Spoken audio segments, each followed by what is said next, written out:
This is an examination of the hidden human condition. This is the Hidden Killers Podcast. With Tony Bruschi. We are talking with Dr. Alan Blotcky, Ph.D., clinical and forensic psychologist.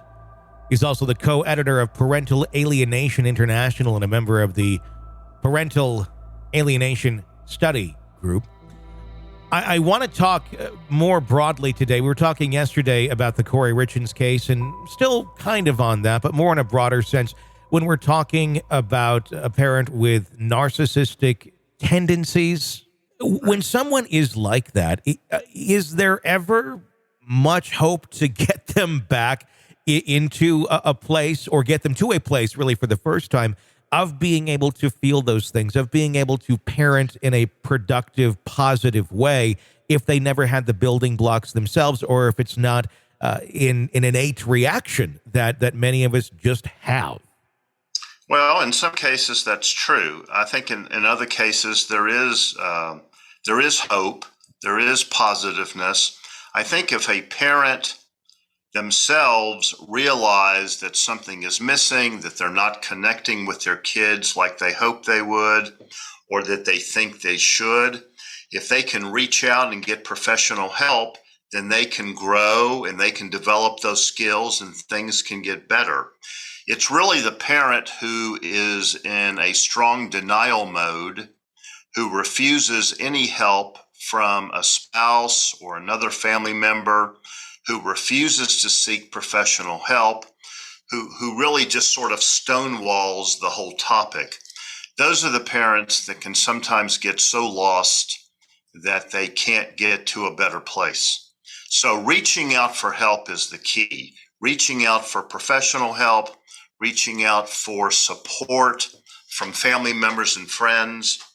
And again, I want to say this, it's really important for parents not to be so involved in, let's say, alcohol abuse or drug abuse or pathological gambling or other kinds of impulsive activities that make it even harder for them to be connected to their children.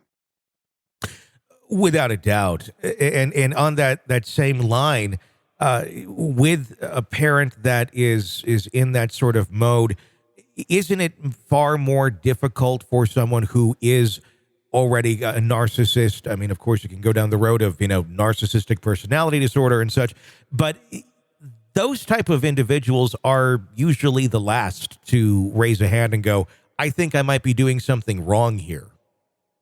Yeah, a lot of times they are the last ones, and that's why a spouse or a family member or a child even, or a coworker or somebody else can sometimes broach the topic with them. Mm-hmm. Oftentimes it doesn't go very well. Yeah. So if they get stonewalled, then they stay in denial and things don't get better.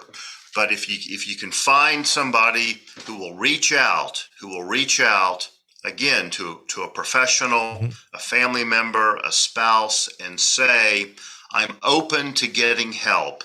That's the key to making that first big jump into a new way of relating. Mm-hmm. One of the things that it seems that Corey Richins' husband did was he stayed with her and knew full well that he, or at least suspected that she might be trying to poison him. But he, in his mind and in that place and time, he felt, I need to stay here for the kids because I don't necessarily trust her with the kids, even like in a 50-50 type situation. If you're not there, you can't be the shield. What could possibly happen there? And I get it. I've actually been in that sort of a situation before.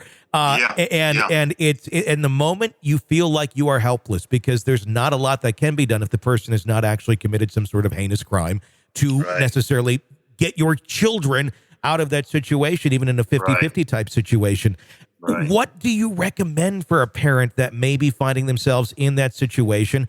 Men especially, who I feel don't necessarily get a lot of attention in this area, but I think there's a lot of men who are living this sort of life out or this sort of situation and don't know what on earth to do. Look, I would give the same advice to him that I would give advice to a woman, the wife, or any parent or person in a relationship.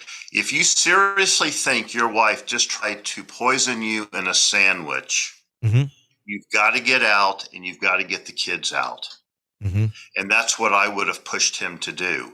And I'm not here to try to blame him in any way. I'm not victim blaming in any way. Sure. But it is interesting that he knew she was trying to do it and yet stayed. And I think the reason he stayed is exactly what you said. He stayed to help with the children. But I would have suggested and I would have recommended that he get out and take the kids with him. Come on, we don't leave kids with a parent who just tried to poison the other parent.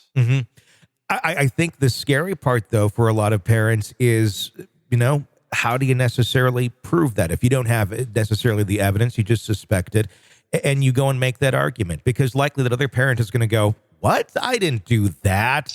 And likely in a lot of court-type situations, there'll still be access to those children, to that suspicious parent, until something can be proven otherwise.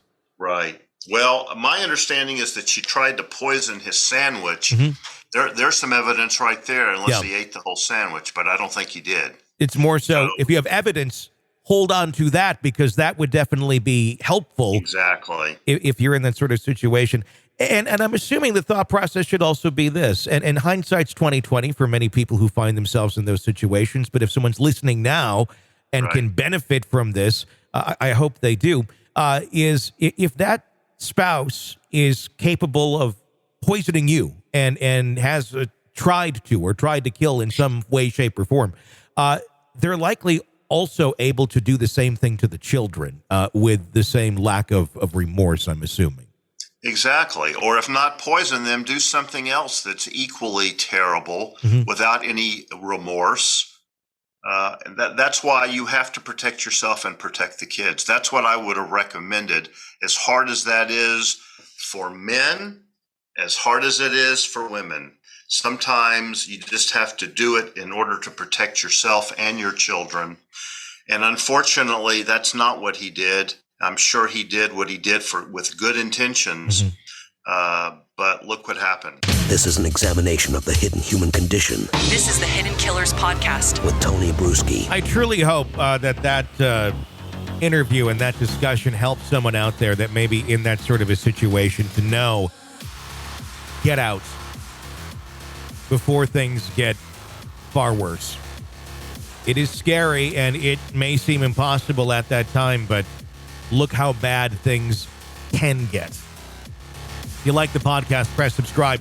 Wherever you download podcasts, you don't miss any breaking updates or discussions on the cases that we follow for you right here. Thank you, Alan Blotcky, PhD, for coming on and giving us your insight into parental alienation. My name is Tony Bruschi. Stay with us.